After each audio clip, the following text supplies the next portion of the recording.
Racial exclusion नहीं होना चाहिए, इनका ये प्रावधान 1960 में बना। इंग्लैंड में 1918 में उनको वोटिंग राइट मिला नॉन वाइट्स को। फ्रांस में 1944 में यूनिवर्सल सफरेज गारंटी मिला।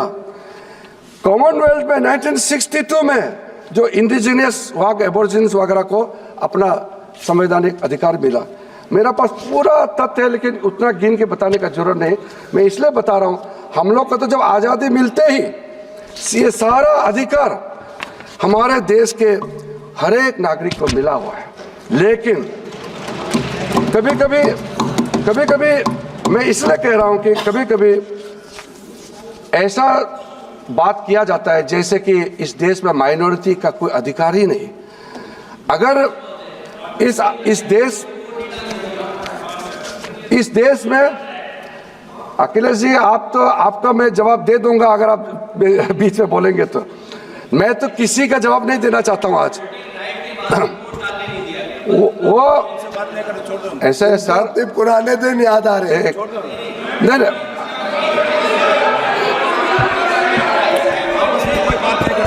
सर मैं अखिलेश जी को मैं जवाब नहीं देना चाहता हूं, क्योंकि उनको जवाब देंगे तो फिर वो मुश्किल में पड़ जाएंगे। समाजवादी का समय में उत्तर प्रदेश में क्या हालत था सर। मैं सर ये बात सर मैं माननीय मंत्री जी बोलिए। सर जो नैरेटिव क्रिएट किया जा रहा है, मैं आपके सामने में बोलना चाहता हूं सर। कुछ सर्वे है, ग्लोबल सर्वे सामने में हमने पढ़ा है, उसमें centre for policy analysis in European union का सर्वे के मुताबिक यूरोपियन यूनियन में 48% लोग डिस्क्रिमिनेशन के शिकार हुए हैं, ऐसा मानता है ये सर्वे का रिपोर्ट आया है। उसमें से ज़्यादातर मुसलमान धर्म को मानने वाला, इस्लाम धर्म को मानने वाला का रिपोर्ट है। फ्रांस में कई डिस्क्रिमिनेशन का रिपोर्ट पेश किया। मैं नहीं कह रहा हूँ, रिपोर्ट के बारे में मैं बता रहा हूँ। उसमें जो हेड स्कार्फ पहनते हैं, बुर्का पहनते हैं, इसको लेकर के मेजॉरिटी मुस्लिम कम्युनिटी के लोग ने उसको आपत्ति किया है और कहा कि ये उनके खिलाफ डिस्क्रिमिनेशन किया जा रहा है। स्पेन में इंटीरियर हेड क्राइम्स, मुस्लिम के खिलाफ हेड क्राइम का रिपोर्ट इतना हाई है, ये भी इन्हीं का रिपोर्ट में जिक्र किया गया है सर। इंडोनेशिया जो मुस्लिम डोमिनेटेड देश है, वहाँ में शियास और अहमदियास के खिलाफ में डिस्क्रिमिनेशन किया जाता है करके रिपोर्ट में आया है। मैं नहीं कह रहा हूँ, ये रिपोर्ट में कह रहे हैं। पाकिस्तान का हालत आप जानते हैं, बांग्लादेश में जो होता है आप लोग मालूम है, अफगानिस्तान में सिखों का संख्या, हिंदूज का संख्या, ईसाई का संख्या क्या हो गया आपको मालूम है। चाहे वो तिब्बत में प्रॉब्लम हो या म्यांमार में हो, श्रीलंका में हो या बांग्लादेश में हो, पाकिस्तान हो, अफगानिस्तान हो, जो माइनॉरिटीज़ का खिलाफ जुल्म होता है या कुछ दिक्कतें आते हैं, सबसे पहला देश जहां वो आते हैं संरक्षण लेने के लिए वो है भारत देश में। यहाँ सेफ है इसलिए तो आते हैं। फिर ऐसे बातें क्यों कहा जाता है कि इस देश में माइनॉरिटीज़ को कोई प्रोटेक्शन नहीं है। माइनॉरिटी ठीक है, इंसिडेंट कहीं होता होगा, माइनॉरिटी मेजॉरिटी इंडिविजुअल घर घर में परिवार में भी झगड़ा होते हैं, गांव में झगड़ा होते हैं। इसको भारत में अल्पसंख्यकों को कोई जगह नहीं दिया जा रहा है। आप गुरुद्वारा नहीं जाने दिया जा रहा है, मुसलमानों को दरगाह नहीं जाने दिया जा रहा है। ऐसा क्यों कहते हैं? इसलिए मैं कह रहा हूं कि ऐसा बातें नहीं करना चाहिए जिससे देश का छवि को नुकसान होता है। ये मैं किसी एक पार्टी के लिए नहीं कह रहा हूं, मैं देश के लिए कह रहा हूं। मैं देखिए बीच में टोका टोकी थोड़ा चलता है अध्यक्ष जी, मगर बार बार बोलने से वो अच्छा नहीं होगा आपके लिए भी हमारे लिए भी। मैं एक मिनट मंत्री, मैं माननीय सदस्यगणों से आग्रह करूंगा कि माननीय मंत्री महोदय सकारात्मक बोल रहे हैं। मैं सभी माननीय सदस्यों अपेक्षा करूंगा कि वह बैठे बैठे टिप्पणी नहीं करें।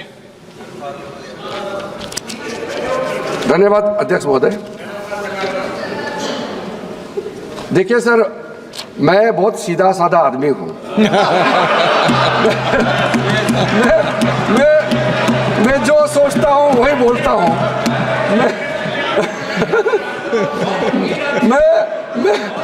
मैं बहुत सीधा साधा आदमी हूँ।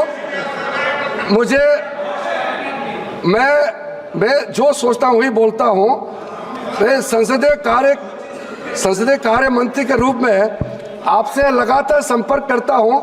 आपको अगर पसंद नहीं आता है तो कम से कम आप लोग झेलना पड़ेगा कुछ सालों तक। तो हमसे बात करके मिलके काम करना पड़ेगा। आप और हम एक ही हैं, पार्टी अलग है।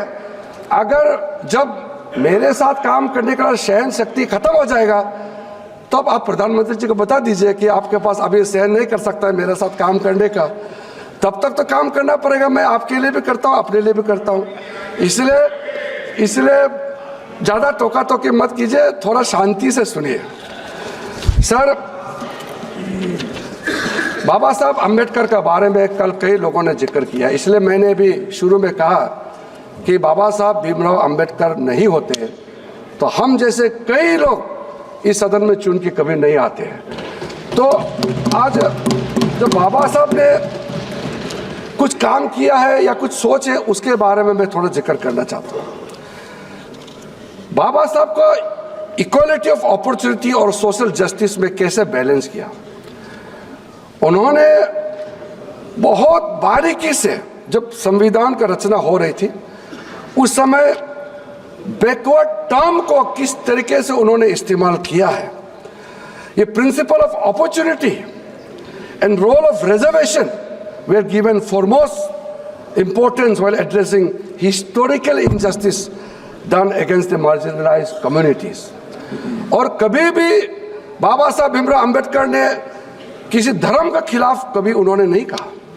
हिंदू समाज में कुछ प्रैक्टिसेस, छुआछूत का जो व्यवस्था था उसका खिलाफ संघर्ष किया।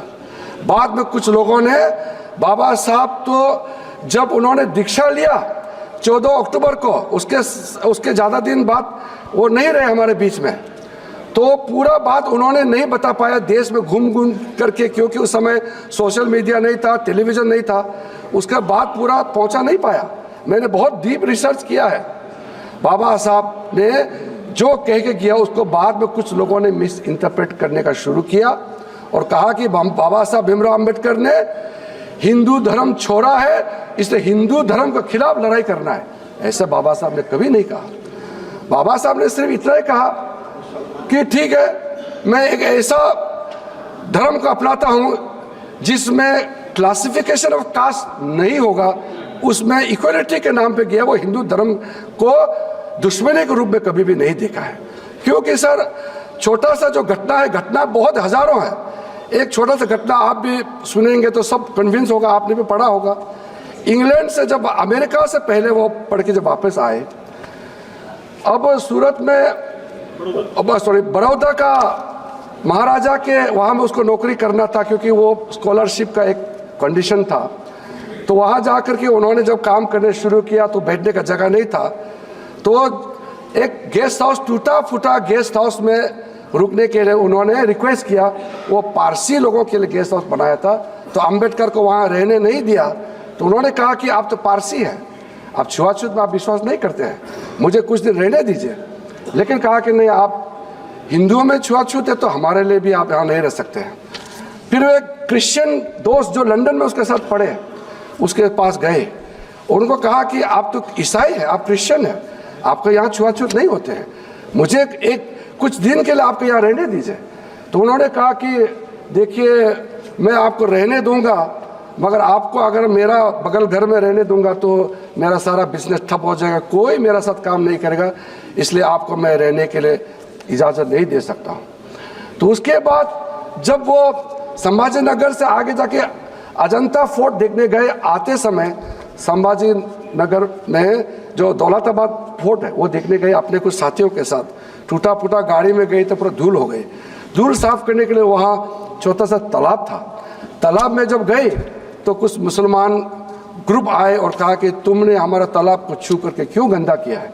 उन्होंने कहा कि बाबा साहब ने कहा अभी रमज़ान चल रहे हैं और आप लोग मुसलमान में छुआछूत नहीं होते हैं, तो ये पानी छूने से आप कैसे आप गंदे हो गए। कहा कि ऐसा कुछ नहीं है, आपने हमारे तालाब का पानी छुआ, आपको हम लोग सबक सिखाएंगे।